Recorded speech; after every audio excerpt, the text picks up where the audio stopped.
When studying at a British school, it's important that parents have the perception that their child are safe and secure, and to obtain that, necessarily what we have in place, especially with my own college, we have house wardens in place in the accommodation, and when they're not in college, they would look after them 24 hours a day, 7 days a week. We also have systems of attendance, so we check their attendance and we check that they're doing, or they are where they're supposed to be at the right times, doing the right things. We have to have parental permission for the students to go outside of college, and we need to ensure that, depending on age, they stick to timings when they have to come home. So I think the common misconception may be that the American schools are not very disciplined, or that the students have way too many freedoms in the United States. I think we see that from around the world, that I think younger generations are always going to be a little bit more rebellious than the generation before them. We have a very strict schedule that the students follow. Our class day starts at 8:20 a.m. So we let our teenage students sleep in a little bit longer than maybe some other places. Our class day runs from 8:20 a.m. until about 3 o'clock each afternoon. So the students will have 5 or 6 different classes throughout the class day. We do have half days on Wednesdays, and we also have half day classes on Saturday mornings. So we get 5 full days of classes in, but the students are also required to wake up, go to school Saturday mornings. On Wednesday afternoons and on Saturday afternoons, we play our athletic contests. So whether you're swimming, whether you're playing soccer, whether you're playing ice hockey or baseball, you'll have a game on a Wednesday afternoon.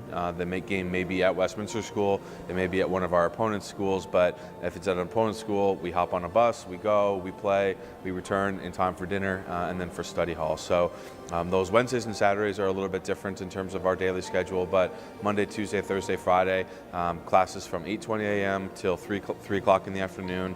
Our sports or our afternoon programming runs from 3:30 until 5:30 in the afternoon. Dinner, students can eat dinner anytime between 5:30 and 7 p.m. And then we have a study hall from 8 p.m. till 10 p.m.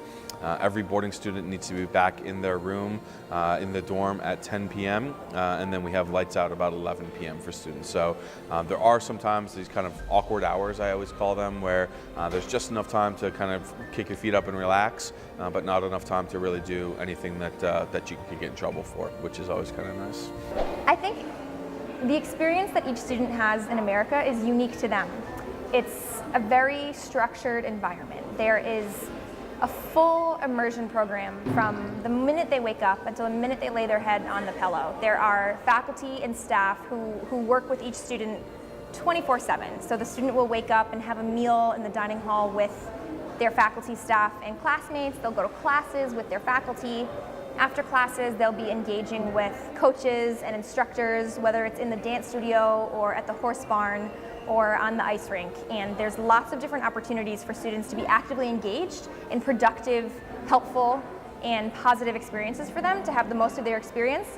And there's little room for error in students who take advantage of all of their opportunities are really busy in the best way, and they're taken advantage of, and they're cared for by the same people who are here visiting. So some of us work in admissions, we also work in the residence halls and dormitories, and we live with you or with your children to make sure that it's not just a transaction, but it's really an immersive family environment that is supported from your home country and your new home campus in the US. Well, that's an interesting word, control.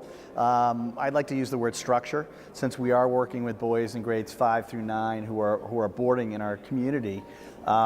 We understand they're preteens, and structure is really important for that boy.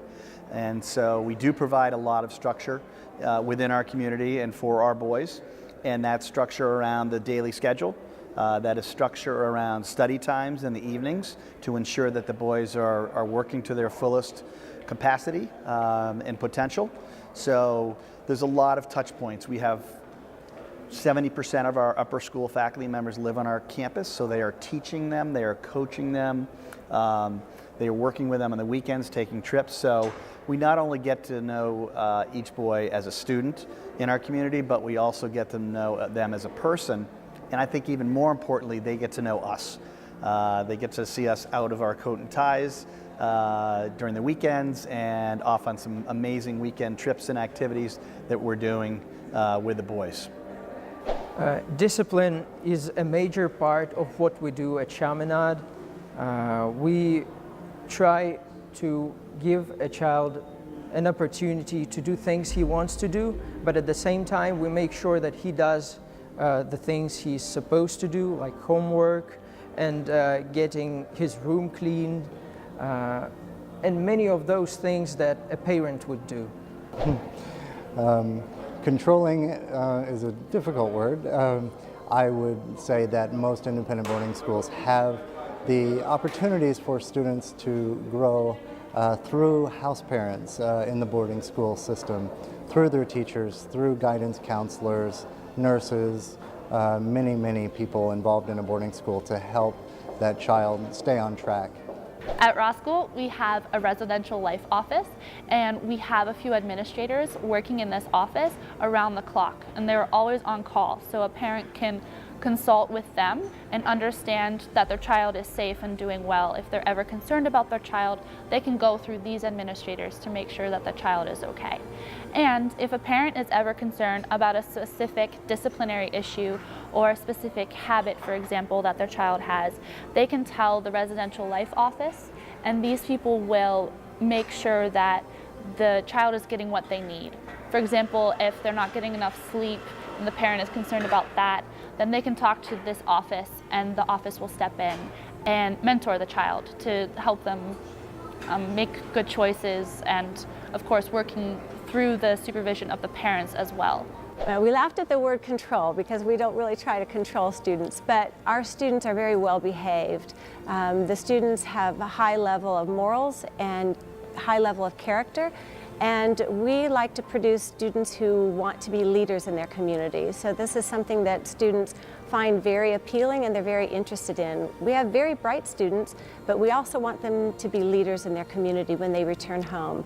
So our structure is very traditional school. We have a time that you have to wake up, a time to eat breakfast, a time that you go to class for the remainder of the day, and then time for you to study in the evening. So it's very structured, but very safe, and students have opportunities to go off campus and enjoy some other time, so they're not right on campus. But other than that, we really don't have any problem with discipline. Yeah, so our schools in the U.S., boarding schools in particular, are very structured, where students have expectations of where to be and when. So they'll have their academic day. After that, they'll have their sports or activities that they're required to go to. After that, they'll have all their meals are spread out between there. Then they have the study hall that they do in the evening to prepare for their classes the next day. And there's a lot of oversight. At a boarding school, you'll find that 80 to 90% of the teachers will live on campus and have oversight of the students. So it's a different environment than a day school, where they have maybe more freedoms to go out and act certain ways. At a boarding school, it's very well monitored. So I feel that many international families think that America has a lot of freedom, and it does, but American boarding schools are not quite like universities. They don't have as much freedom as families think they might have. There's actually lots of structure. We treat the students like our children in a boarding school. We take care of them, we monitor them, we watch over them. We make sure that they're doing their best academically. We make sure that they're being good citizens of the community. At our school, empathy is extremely important, and character. And so I think that those are the important qualities we're trying to teach. And there's no perfect student. Everybody's going to make mistakes. And so schools know that, and they're there to offer a lot of support and guidance when they do make mistakes. But you don't have to worry about your child having no supervision or no structure. The boarding schools are very structured, very much like a family environment. When they go places on the weekends, we're asking them where they're going, when they're going to be back, who they're going with, what they're doing. So they don't have all this freedom. We still monitor them very closely, and really they're good kids.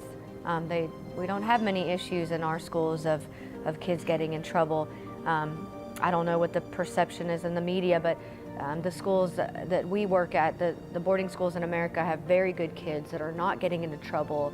They have an honor code typically where they have to sign a pledge that they won't lie, they won't cheat, they won't steal, and that's very important to our schools, that they do the right thing. And I think when the students from Russia will come over and they'll be in that environment, it's kind of what everybody is doing. So the students just kind of do the right thing because everyone else is doing the right thing. Yep, the advantage of schools are, all students gain a lot of attention from the adults in that community, particularly at a school like Northwood, where our student body is only 190 students. All of our students on a daily basis, multiple times throughout a day, are in continual contact with adults in our community. And all of them have advisors and dorm parents who parents can access at any point to gain information about their students' whereabouts or what they're doing.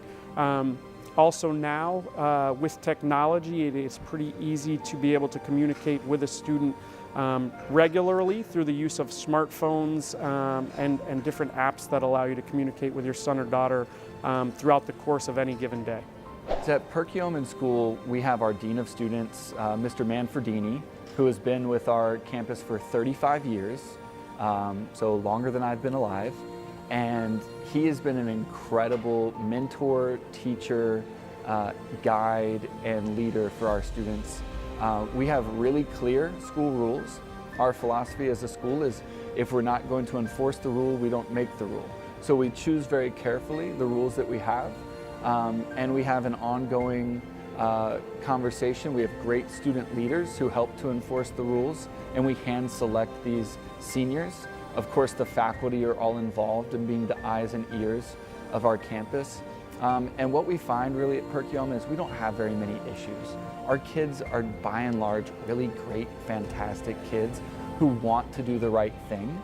And it's amazing how when they're working hard and they're busy participating in athletics and they're really excited about the musical or the medical institute or the things that they're involved in, it's really wonderful to see how they don't create so many problems or issues for us. So we're not really worried about controlling them so much as we're worried about helping them become the best version that they can be of themselves.